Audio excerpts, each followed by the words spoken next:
Another mistake was made. It is pure, they were both purely clerical errors, no nefarious intent made, and we would like to move on in as expeditious a fashion as we possibly can, because we know our colleagues and we are looking forward to a weekend of work at home, and we'd like to move along and get this accomplished so we can get to the important work, the underlying bill. Mr. Speaker, proceeding on my reservation, I appreciate the gentlewoman's mea culpa. She wasn't here at the time. I would note that it is my predecessor, the late Reverend Robert Drinan, S.J., who was better than I at responding to mea culpas, so I won't be able wholly to deal with that.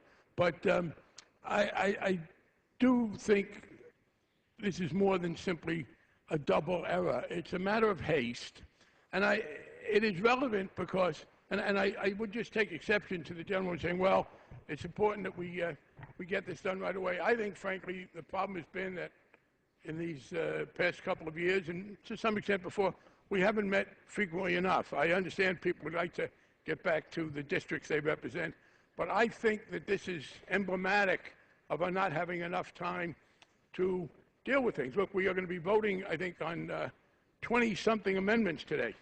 Important amendments, an important bill that were debated for 10 minutes each, late into yesterday evening.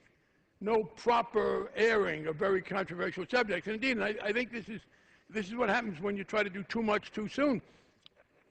People on the other side were critical of some of the legislation we passed. Financial reform bill, they said it was too encompassing.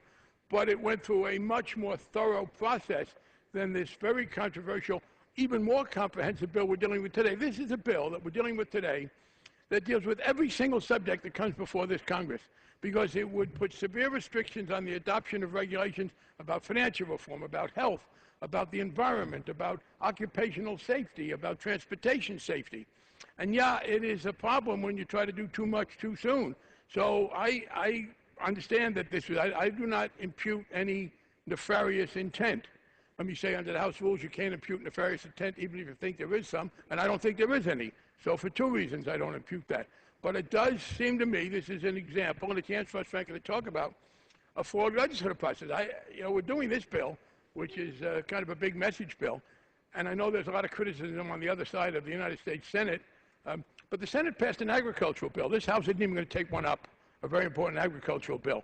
The Senate passed a transportation bill. This House had to go along with a conference without any chance to deliberate on it.